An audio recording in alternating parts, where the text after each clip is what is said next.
자, 동신건설입니다. 자, 이재명 관련주 뭐 레거시 종목이라고 표현해야 될까요? 예.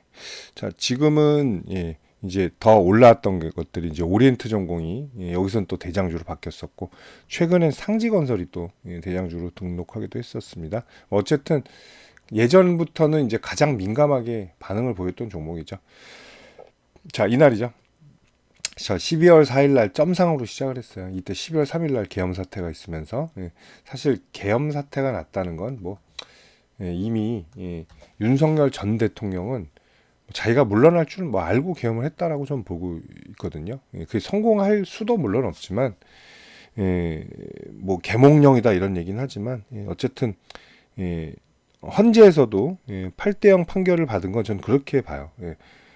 저는 우파도 아니고 좌파도 아닙니다. 저는 중도인데 사실 그거를 또 눈 감아 준다면 그건 계엄 면허를 주는 거랑 똑같잖아요. 프리패스를. 다음 대통령도 좀 마음에 안 든다.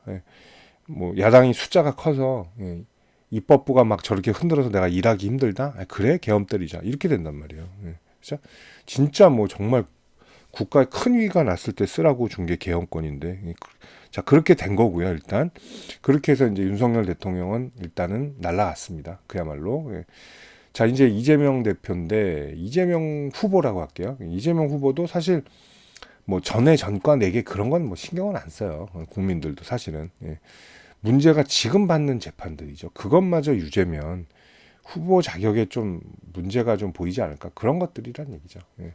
자, 저 같은 중도도 지금 뭐 이쪽도 그렇고 1번 그 쉽게 얘기해서 1번 찍기도 그렇고 2번 찍기도 그렇고 애매한 거예요. 그렇다고 3, 4번은 인재도 없고 자 고민하고 있는데 자꾸 1번 쪽에서 지금 왔다 갔다 하죠. 자 지금 이제 저는 후속 대응도 별로 마음에는 안 듭니다. 자, 뭐 김문수가 이제 올라왔으니까 김문수 한덕수의 헌정질서 파괴 국가 반역 세력이다. 뭐 이렇게 얘기를 했어요. 뭐 당연히 이렇게 얘기하죠. 뭐 서로 이제 라이벌 구도잖아요. 지금은 이제 대결을 해야 되니까 뭐 까고 서로 이제 까대고 그리고 짓누르고 뭐 비하하고 이런 건 당연한 거라고 좀 봅니다. 자, 국민의힘도 저는 중도 입장에서 보면 이게 맞았나 그런 생각이 들어요. 왜냐하면 반탄 탄핵 반대 세력 입장을 가진 사람이 지금 나와서 이게 한 달밖에 안 남은 선거에서 도움이 되나 저는 그런 생각이 듭니다.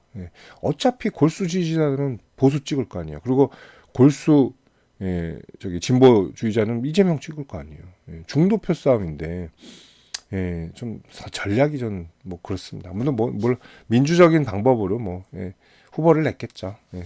자 그리고 또 이재명에 대한 제가 이 후보에 대한 두 번째 불만.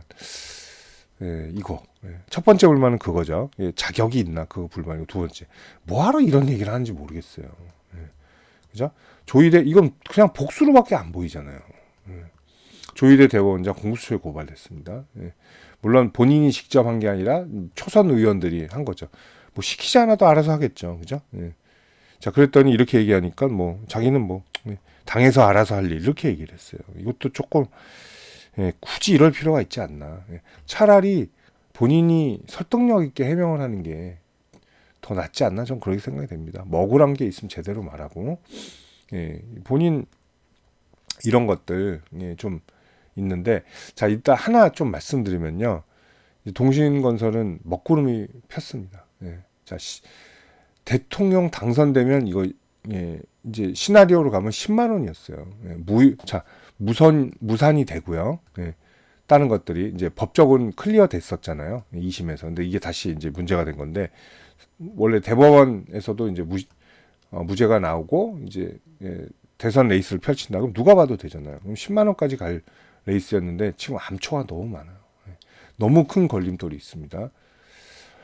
자, 사상 초유에 있는 일이라 파기환송도 사실은 법원에서는 국민들한테 숙제를 떠넘긴 거나 마찬가지예요. 자, 이재명은 범죄 유죄는 확정됐습니다. 자, 그러니까 뭐 국민 여러분들이 뽑을지 말 건지 선택하십시오. 이런 게 돼버렸죠. 차라리 그럼 파기 자판을 하든가요. 그래서 그냥 후보를 날려버리든가. 그럼 뭐 또 민주당은 다른 후보를 빨리 하겠죠. 그럼 김동연이 가지 않을까요? 그죠? 경선에 나갔으니까. 아니면 뭐 세 판 짜면 난리 날 거예요. 하루의 시간만 준다 그래도 막 몇십 명 나올 겁니다. 기회니까, 절호의 기회니까. 자, 어쨌든 이제 조금 힘들어진 건 있습니다.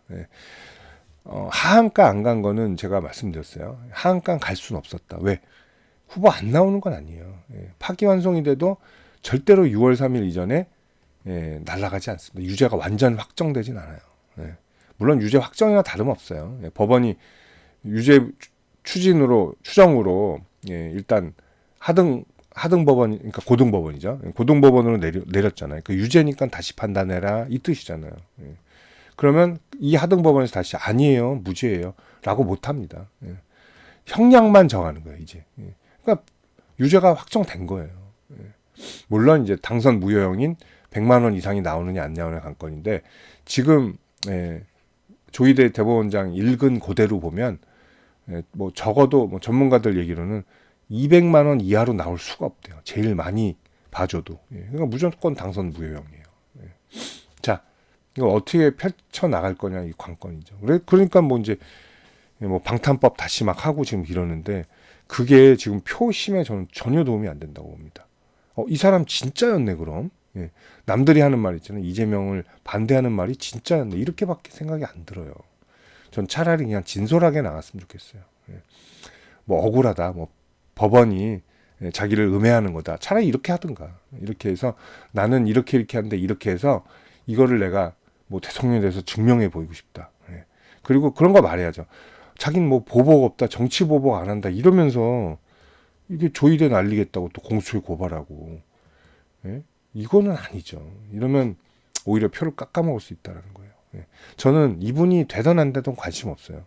대통령이 돼도 되고 안 돼도 됩니다. 자, 그건 이제 국민의 입장에서 그냥 말한 거고요. 중도의 입장을 대변해서.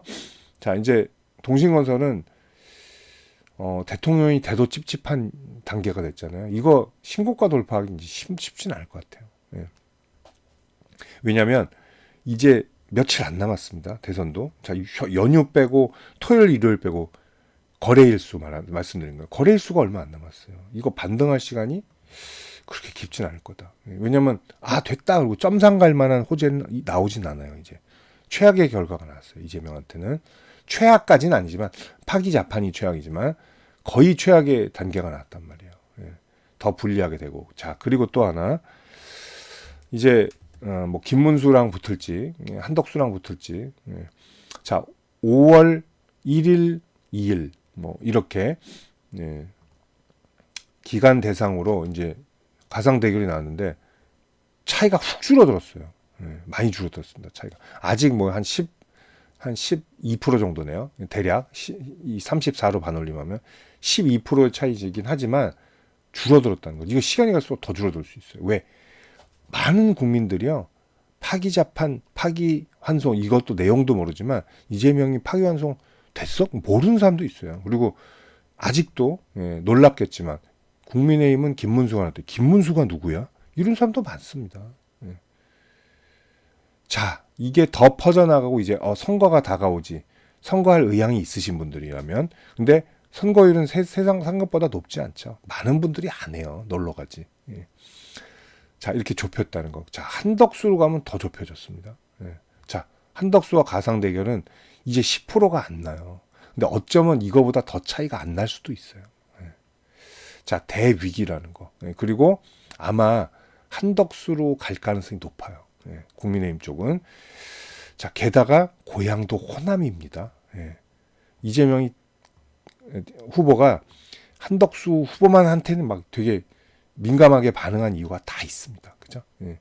제가 봐도 김문수 후보가 올라가는 것보다는 한덕수 이제 후보라고 하겠습니다. 후보가 올라가는 게 훨씬 유리할 거예요.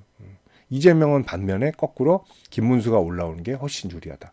깔게 많습니다. 그래야. 자, 어쨌든 이제 동신건설은 신고가 갈 명분이 상당히 떨어졌다는 거. 그거 좀 보셔야 될 것 같아요. 자, 그리고 이제 중요한 지지점들이 한 3만, 일단 4만 원도 물론 중요하지만 3만 7, 8천 원 요 자리 굉장히 중요해요. 3만 8천 원에 하나 올려놓을게요. 3만 8천 원 무조건 깨지 않아야 된다는 거. 그렇게 좀 보시고 굉장히 보수적으로 접근하시는 거 좀 말씀드릴게요. 자, 정치인 관련주들 매매하시는 분들 상당히 많으실 겁니다. 뭐 대선이 됐던 뭐 총선이 됐던 그리고 새로운 뭐 어떤 정치적 인재가 떠올랐을 때 굉장히 거론이 많이 되죠.